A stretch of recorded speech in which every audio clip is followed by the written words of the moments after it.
Chad Hasty Show, News Talk, 95.1 FM and 790 AM, KFYO. Joining me on the phones right now, Texas Lieutenant Governor Dan Patrick. Good morning, sir. How are you? I'm great. Good morning to you, sir. Thanks for joining us today. Sure. Things are getting heated up down in Austin, and I want to start off first about. Good way to say. I was just thinking. I'm actually sitting in front of a fireplace right now. You said that getting heated up, and I think it's hotter in Austin than it is in front of the fireplace. Yeah, probably so. There's a lot going on behind the scenes and in front of the scenes. And first is the budget. Let's talk about that because you have a House budget and a Senate budget that are nearly $8 billion apart. One and there's already been one editorial, I think, from the Houston Chronicle that says the Senate budget would all but guarantee higher property taxes. So comment on that, if you will, and then also explain to us why the Senate version of the budget is so much lower than the House version. Okay, it's a great question, Chad. Thanks for asking. And by the way, whatever that Houston Chronicle story is, it's an example of what Donald Trump would call fake news. They don't know what they're talking about. I've never read so much.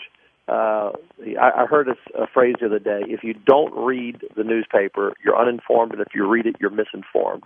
And that's about the way it is today. We're always trying to combat that. Look, here, it very simple, because it's always hard to walk through numbers when people are driving and it's on the radio and you can't kind of show it. But let me just say this as simply as I can. We don't decide on how much money we spend in the budget as legislators. The comptroller of the state of Texas, Glenn Hager, his team does an estimate, and they estimate how much money we're going to have starting in September of this year, that's the new budget year, all the way through August of 2019. So they're projecting out 2.5 years, very hard job. And they give us that number. And whatever that number is that he gives us, we can't spend more than that unless we have a supermajority to bust the spending cap, and we're never going to do that. So we can spend what he tells us we have. He told us that we have $103.4 billion. $103.4 billion. That's our Texas tax dollars. We also get federal money, but that's what we have. That's what our sales tax brings in all of our revenue. 103.4. So at the end of the day, when the budget passes in May, we can't be higher than that unless he revises it. He may revise it a couple of $100 million or so. So we in the Senate did the responsible thing, Chad. We came in at a budget of $103.6 billion. So we're about $200 million over, and then those numbers will change. And it may go a little higher, it may go a little lower, but we have to adjust that. And there's still some things in the budget we have to address. So it will be a work in progress. I can't explain the House budget. The House budget came in at almost $5.3 billion more than that. The House came in at $108.7 billion. So the House budget money they don't have. They don't have it. And so the only way the House budget will make any sense is if they raise taxes. Not going to happen on the Lieutenant Governor's watch, or I don't think Greg Abbott's watch either. We're not going to do that. Or if they take our rainy day fund and spend it for ongoing expenses.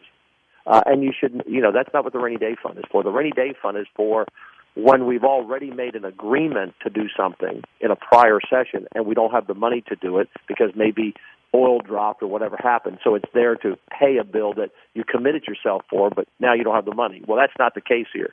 We're paying all our bills from the last budget session.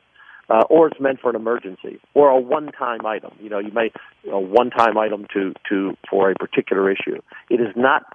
The rainy day fund is not to be used for your ongoing expenses of government. Otherwise, if you keep doing that, eventually you run out of money.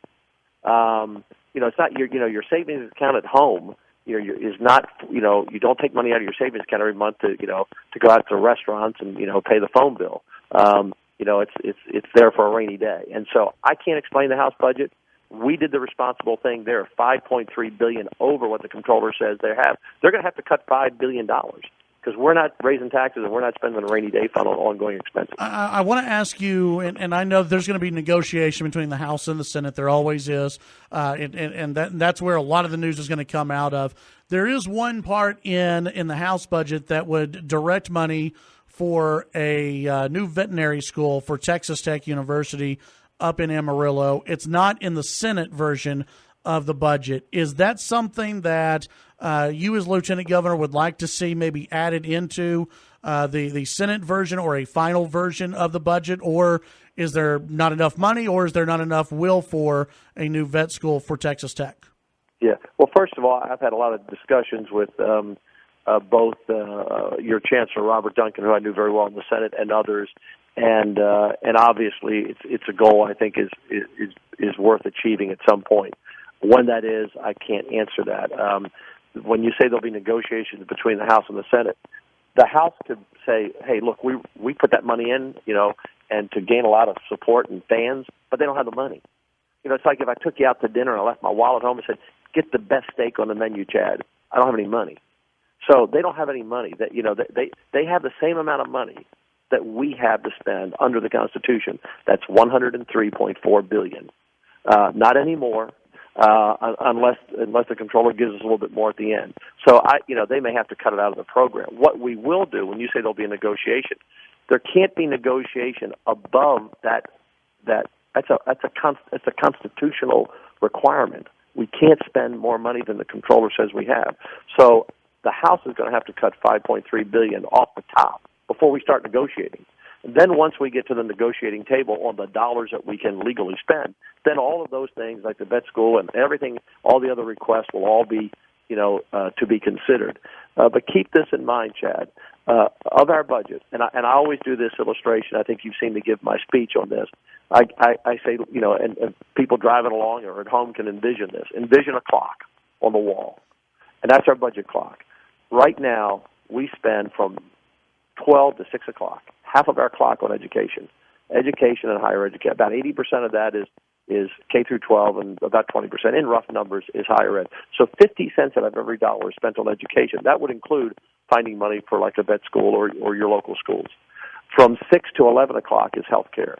Because of Obamacare and the expansion of Medicaid and the skyrocketing costs that every one of your listeners and the businesses are experiencing with higher insurance premiums. We have the same thing. We have retired teachers, and we have employees, and we have health care costs, and we pay for all of the poor in the state and all those costs.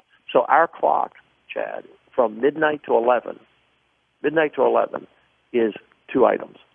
And what happens if you go past midnight? Well, that means you spent more than you have, and you have to raise taxes. Right. We're not going to go past midnight. So our challenge is, sometimes you hear from the education community, we don't spend enough money on education. We spend 50 cents out of every dollar on education, and that's in addition to your local school property taxes.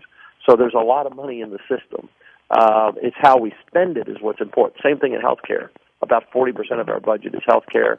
A lot of money in the system, but we have to be smart how we spend it because there's only so much money that your listeners have because we don't have any money in Austin. The money we get in Austin comes from your listeners all over the state through mostly sales taxes is how we get most of our money that we spend at the state level. I want to ask you, and I know you have about 2 minutes left, and I want to talk real quickly. I can go about an extra 3, so I can give you about 5 minutes total. I want to ask about school choice. Yes, sir. You're for it. The governor is for it. The House is wishy-washy on it. There are, and as you know, there are House Republicans, conservatives, in the rural areas of the state that are not on board because they fear it would hurt rural schools where there aren't a lot of private schools. Talk us through this and why it's a good sell for not only Dallas and Houston, but also for Lubbock, Slayton, Post, and Sweetwater. Hey, well, great question, Chad. I was education chair in 13, as you know, and I spent 10 years or 8 years in the Senate in education. And I'm pretty familiar with a lot of schools around the state. We have 8,500, so I don't know them all. And we have 1,200 districts. I don't know them all. But I do know that you have some really failing schools in Lubbock.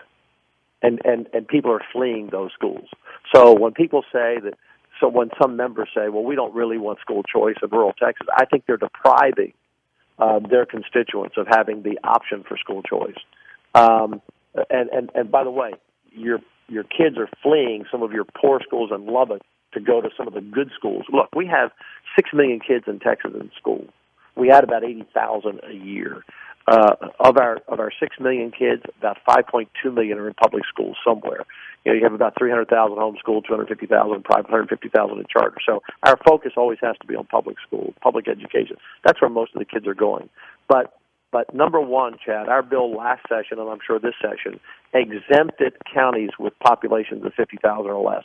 That pretty much addressed all of our small rural counties, which we have a lot of. But secondly, and they can opt in if they want, but we exempt them. Secondly, a school choice program doesn't take any money out of public schools. It is the big, capitalized, BIGLIE, big lie. There is no money that's taken from the school system. If we have school choice for a family in Houston or Dallas or San Antonio or Tyler or wherever, or in Lubbock, it doesn't take any money away from a small county or any other district. And they'll say, oh, no, it does, it does. Let me explain to you real quickly if you're already how it doesn't. Let's say there's a child in school today, and his father gets transferred to Virginia tomorrow. Do we have a law that says that child can't go with their parent? Of course not. But that child is leaving the school, isn't it? So how come that child doesn't cost the education system any money when they leave? Well, the reason is the school doesn't have to teach them anymore. So, yes, the school funding is decreased because they get paid per student, but they don't have to teach the student. So whether that child, his parents decide to homeschool him, and that child leaves the classroom, or the child moves to another state with his parents, or a child just simply goes to a private school, it doesn't, the net bottom line to the school district is not less, not the net, because they don't have to educate that child. In fact, Chad, our school choice plan last year we passed out of the Senate, didn't get a vote in the House. Our school choice plan that passed last session out of the Senate, on average, left about 20 to 30% of the money with the district. In other words, a student, a parent who says, I want to take my child out of a failing school and I want to use that money for the school that I choose, we gave them about 60 or 70% of the money that the public school was getting. So the superintendents should be happy, because if 10 kids leave, okay, they've lost 10 kids, but they're going to keep about 20 or 30% of the funding for those 10, meaning they actually have more money for fewer students. And this is not going to be, Chad, again, we have 6 million kids in our schools. It may be 15 or 20,000 parents opt out, right. 25,000. We add 80,000 a year. So this year, for example, even though we have a tight budget, as I said, we're adding about $1.5 billion more to schools for those extra 80,000 kids. So it is the big lie that schools lose money when a child leaves, because, as I explained, whether tomorrow their parents hit the lottery and say, I'm pulling Johnny out and send them to a private school, or whether they're moving to Virginia, or whether they're just saying, give me my tax credit money, my savings account money, and let me take my child to a better school. It doesn't matter why the kid leaves. They're leaving. Lieutenant Governor, appreciate your time today. We'll visit with you, I think, often throughout this session. You bet. You know what? People didn't elect us, in my view. They surely didn't elect me to be like a little mouse nibbling on a big block of cheese, just nibbling on the edges of doing big things. They elected us to move the cheese. And whether it's reducing property taxes, which all over the state we need, giving parents choice to get their kids out of bad public schools. And by the way, most of our public schools are good. Many of them are great, but we have a lot of failing schools, and those child should be locked into that school because that's happened to be where they live. Whether it's making sure, we focus on securing the border, sanctuary cities, all those policies. I'm not a person that nibbles around the edges. We go for big and bold things because that's what the people elected us to do. And that's what we're going to do in the Texas Senate, and we're excited about it, and it will be a challenging session, but we're looking forward to it. Thank you, Chad. Thank you, sir. Appreciate your time. We'll visit with you later on. That's Texas Lieutenant Governor Dan Patrick.